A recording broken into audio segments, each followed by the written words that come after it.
BRT scandal سے متعلق احتساب عدالت نے یہ بڑا فیصلہ جاری کیا جس میں ملوث ٹھیکیداروں کے 75 بینک اکاؤنٹس منجمد کرنے کے علاوہ 2 رہائشی پلاٹس سیل کرنے کے احکامات جاری کر دیے ہیں۔ یہ عدالت نے جو ٹھیکیدار تھے جن کو سرکاری ٹھیکے ملے ہوئے تھے اور اس میں انہوں نے کوئی گھپلا کیا ہے ان کے خلاف کارروائی کی ہے۔ یہ بہت بڑی کارروائی ہے جو ٹھیکیداروں کے خلاف کی گئی ہے جس میں 75 بینک اکاؤنٹس کو منجمد کر دیا گیا ہے اور 2 رہائشی پلاٹس سیل کرنے کے احکامات بھی جاری کیے گئے ہیں۔ احتساب عدالت کے جج محمد یونس نے DG نیب خیبر پختونخوا کے احکامات کی توثیق کرتے ہوئے احکامات جاری کیے۔ کیس کی سماعت کے موقع پر نیب کی جانب سے ایڈیشنل پروسیکیوٹر جنرل محمد علی اور پروسیکیوٹر مارک شاہ پیش ہوئے۔ دوران سماعت عدالت کو بتایا گیا کہ BRT اسکینڈل میں نیب تحقیقات کر رہی ہے اور اس ضمن میں ٹھیکیداروں کے 75 بینک اکاؤنٹس اور 2 کمرشل پلاٹس کو منجمد کیا گیا ہے۔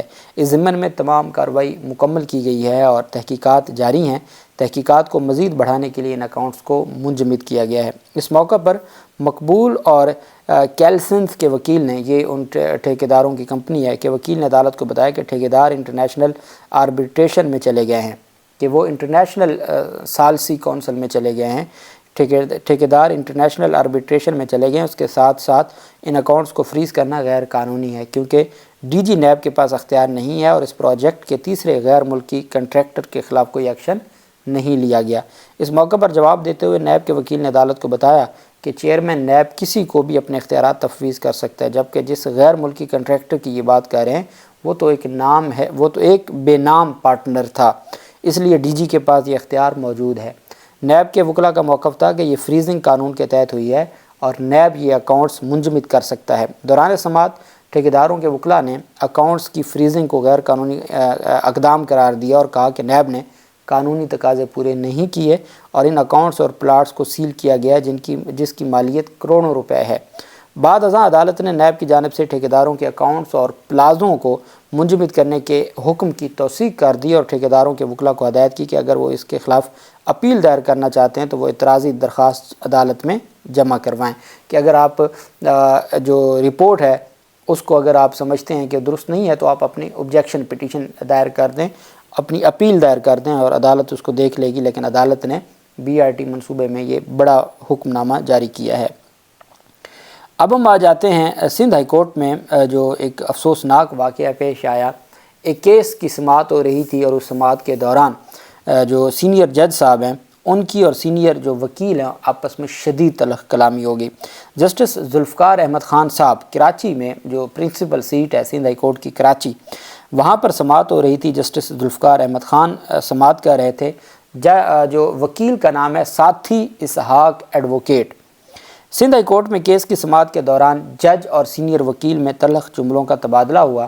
ساتھی اسحاق ایڈوکیٹ نے موقف دیا کہ کیس میں دلائل کا مجھے پورا موقع نہیں دیا جا رہا۔